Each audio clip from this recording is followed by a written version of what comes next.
está temblando un poquitito. No se asusten, vamos a quedarnos. Les doy la hora.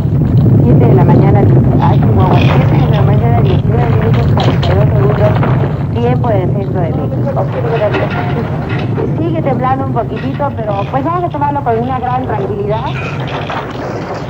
Mientras se transmitían estas imágenes, la comunicación con el exterior se cortó abruptamente. México se sumió en el silencio.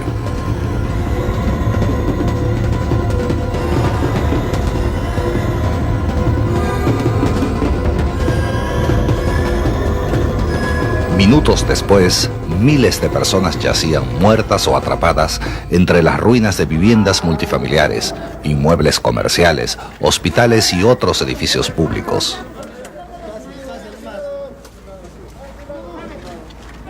El sismo fue el más violento en la historia de México.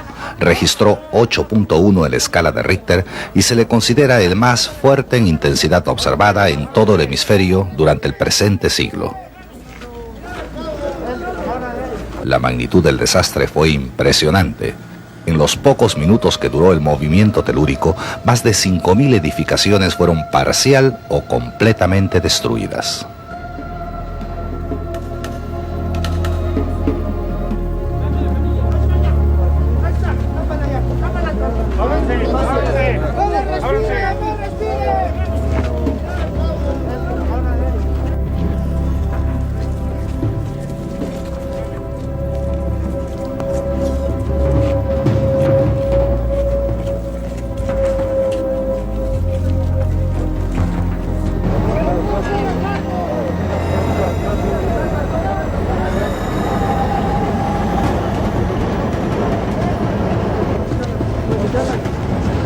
¿Dónde está la cabeza? Aquí. Arriba. Para que lo reciba.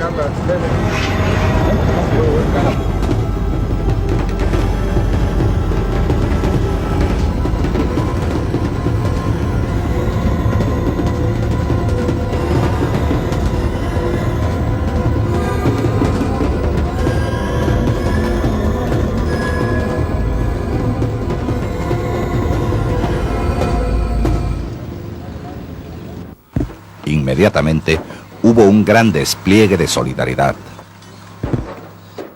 Cientos de miles de personas, en su mayoría jóvenes voluntarios de entre 14 y 20 años de edad, se dedicaron al rescate de víctimas, removiendo los escombros de concreto frecuentemente sin otra herramienta que las manos.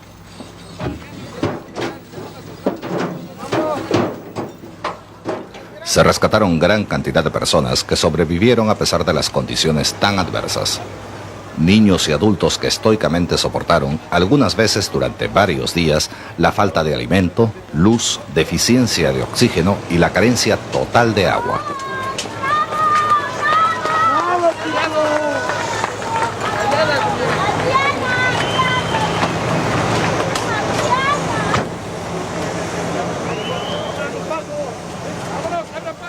Más de 14.000 víctimas fueron transportadas a puestos de socorro y a hospitales que no habían sufrido daños. Nos evacuaron porque no hay agua, volvió a temblar, los edificios todos los... Afortunadamente, la mayor parte de esta ciudad de 18 millones de habitantes quedó en pie, pero fue dramático el impacto en las partes afectadas. El terremoto causó pérdidas materiales que llevarán años de esfuerzo y millones de dólares en reponer. En el sector salud, 3 grandes instituciones fueron gravemente afectadas: el Centro Médico del Instituto Mexicano del Seguro Social, el Hospital General de la Secretaría de Salud y el Hospital Juárez. Solamente entre estos 3 se perdió la utilización de alrededor de 5.000 camas durante la etapa crítica posterior al terremoto.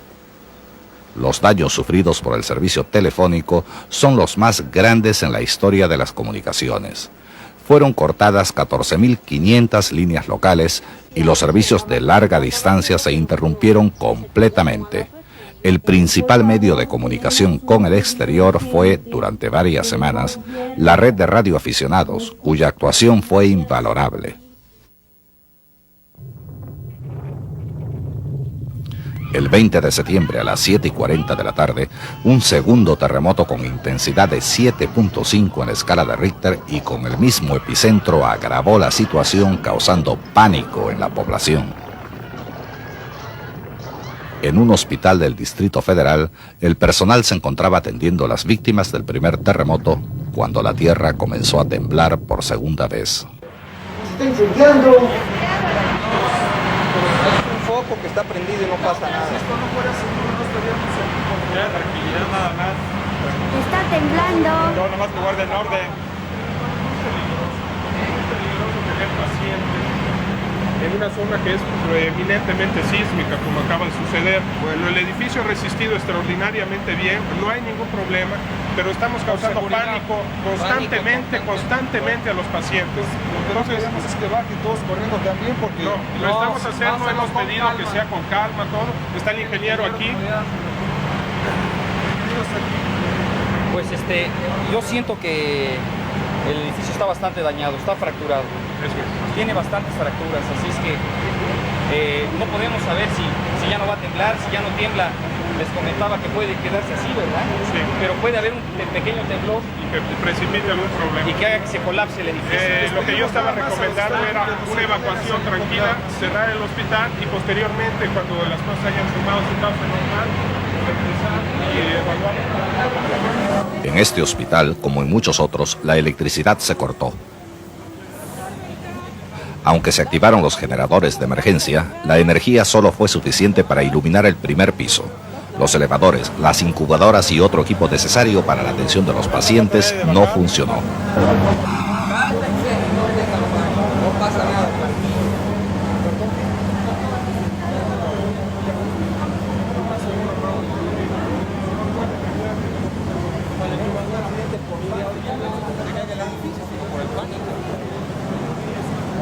¡El cuarto piso se está incendiando!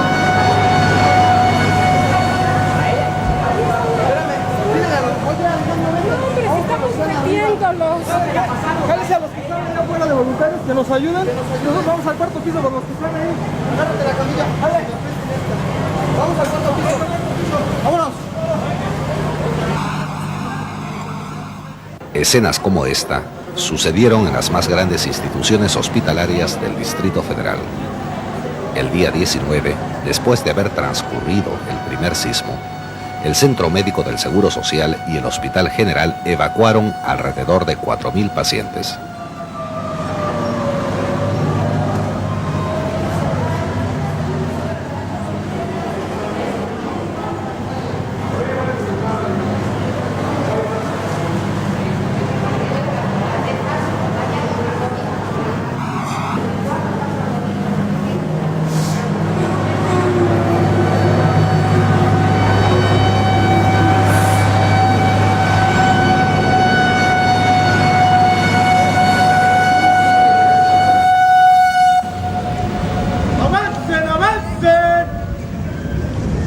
Mientras tanto, los habitantes de las zonas afectadas por los sismos abandonaban sus hogares por miedo a que sucedieran nuevos temblores y se ubicaban en parques y lugares abiertos, así como en improvisados albergues.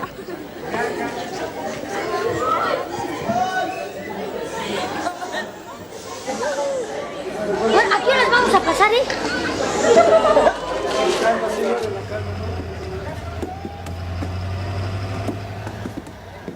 En toda la zona del desastre, los trabajos de rescate prosiguieron a través de la noche. Ahí está una más alta. Ahí hay una persona.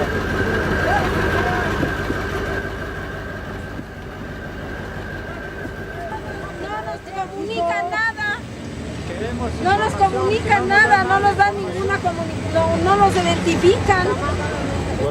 Sí, estamos reportando los nombres de las personas que están desaparecidas. Necesitamos saber informe. ¿Mande?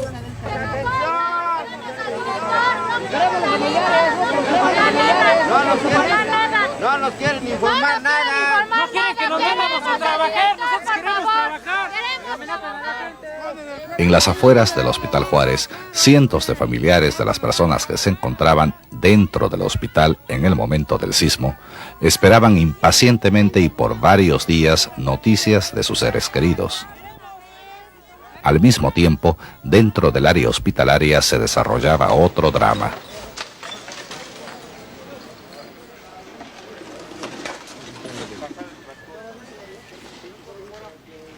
Cientos de rescatistas nacionales e internacionales, médicos, enfermeras, familiares y otros voluntarios trabajaban frenéticamente removiendo escombros con la esperanza de encontrar sobrevivientes entre las ruinas del que fue un activo centro de atención médica.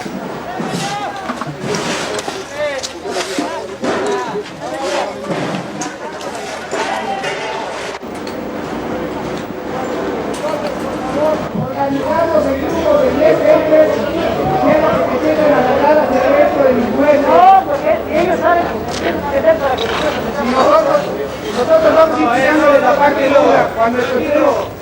Cuando haya ruido de gente viva, entonces metemos un grupo de franceses. Entonces, vamos quitando de las cosas que impiden acercarnos hacia la parte interior del edificio. Que asesores ellos. Yo les quiero comentar algo, yo soy ingeniero. Esta cosa no le va a pasar ya nada. Nos tocó el temblor del otro día y no se lo absolutamente. Entonces, pónganle confianza, vamos a hacer huecos hacia adentro. Vamos a buscar a ver si hay gente viva todavía. No salgan de la ley, vamos a orar. Vamos a hacer grupos de 10 gente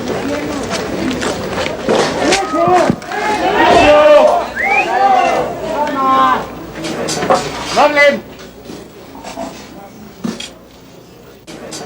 ¡No hablen! Silencio. ¿Hay alguien ahí? ¿Hay alguien ahí? No puede hablar, entonces... Aproximadamente una semana después del sismo principal, las escenas de rescate continuaban.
A la brevedad posible está aquí la camisa.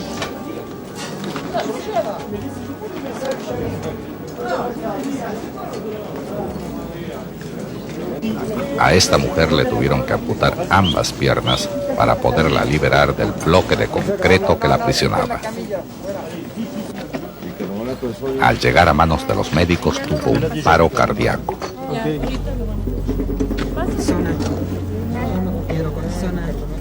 Toma bicarbonato. Un gramo de bicarbonato. Bicarbonato, pásale usando ahora. Pásale bicarbonato, sí, porque pásale 5 folletos.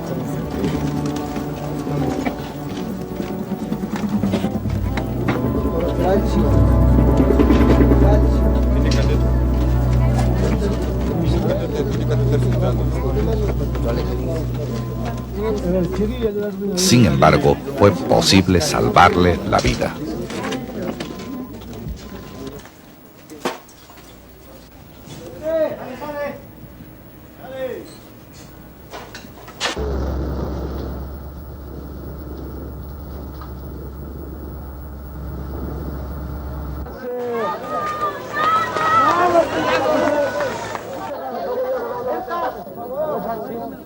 Un poquito más para atrás.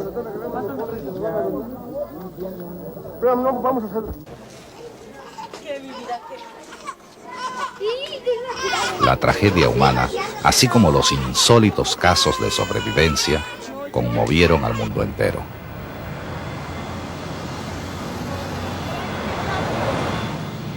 A las 24 horas de sucedido el desastre, empezaron a llegar al aeropuerto aviones procedentes de diferentes países.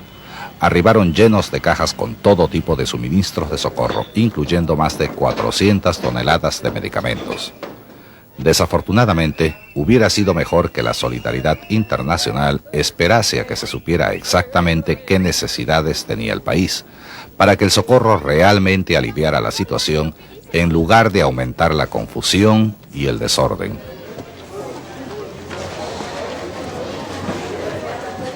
La mayoría de los medicamentos no fueron solicitados ni se pudieron usar.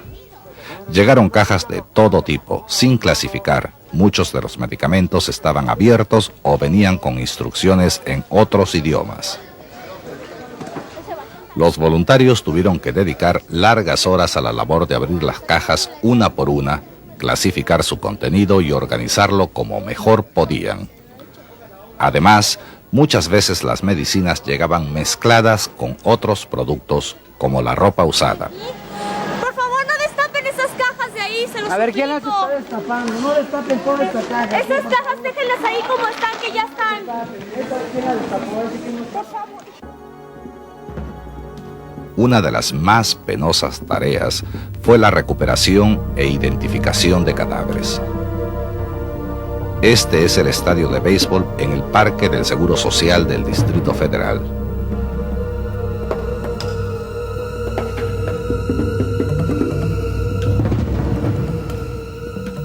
Aquí, la mayor parte de cuerpos fueron concentrados.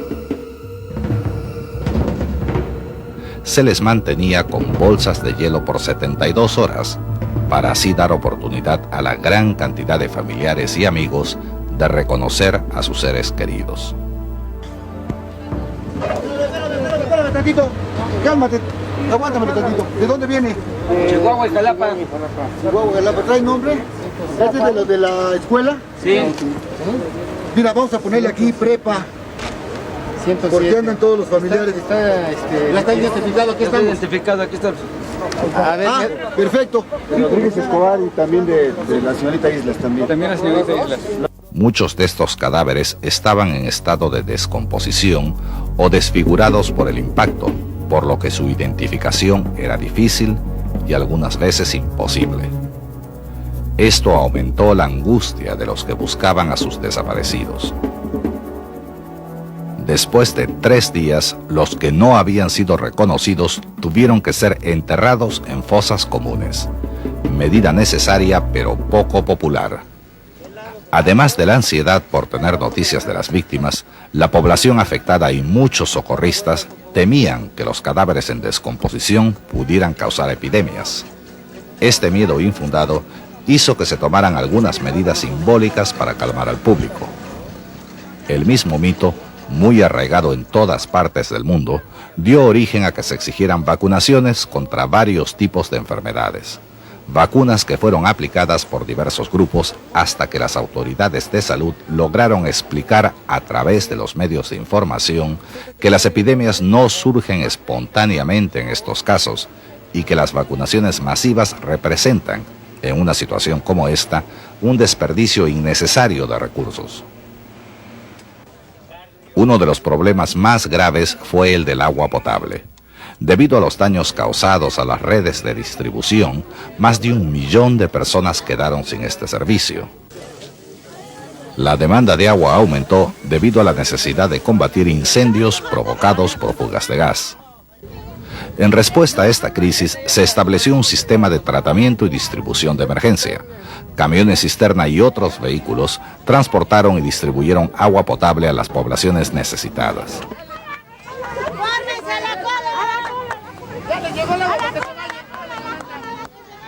Aún así, mientras se reparaban las tuberías, por un lado, algunos impacientes las rompían por otro en su afán de abastecerse. El riesgo potencial de brotes de enfermedades sí aumentó por la crisis del agua que surgió a raíz del terremoto. Sin embargo, la campaña de educación pública para hervir el agua y observar medidas de higiene personal tuvo éxito. La población respondió con gran sentido de responsabilidad. Los únicos focos de infección registrados se debieron a la falta de higiene en los alimentos. El problema del control de la calidad del agua y de la higiene se complicó porque la mayoría de los damnificados se refugiaron en plazas y parques o sencillamente en las veredas. Como se ha visto en otros países, pocos ocuparon los albergues puestos para el propósito por las autoridades. La mayoría acampó en las cercanías de sus viviendas derrumbadas, de donde podían vigilar sus propiedades y quizás recuperar algunas de sus pertenencias. Las carpas y otras construcciones levantadas por los desplazados empezaron en pocos días a cobrar vida como pequeños asentamientos permanentes, con todo lo básico para seguir con la vida cotidiana. A pesar de la tragedia personal, el espíritu humano exige volver a la normalidad. A llevar con tranquilidad también el asunto, pero buscando ese gol que empatara la situación. España jugó inteligentemente hasta el momento del partido en que ya de plano Juan simplemente paraban la pelota, porque ya no se nada más en general, queda importante para calificar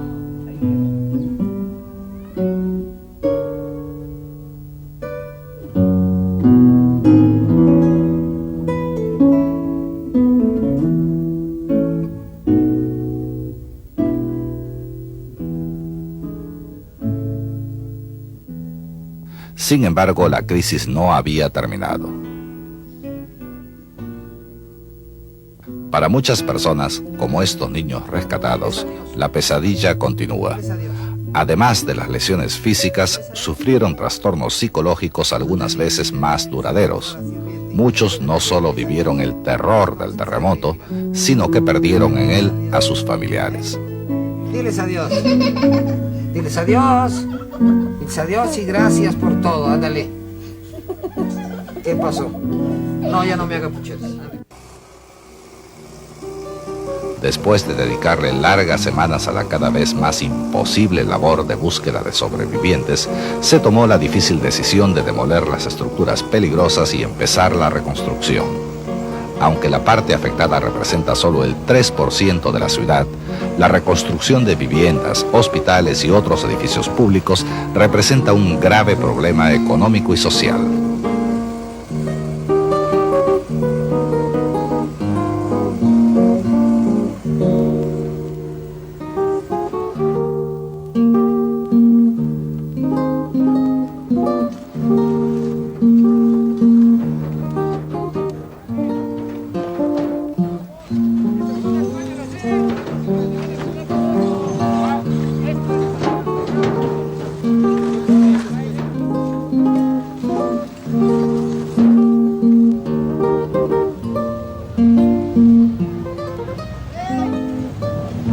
Los mexicanos salimos adelante.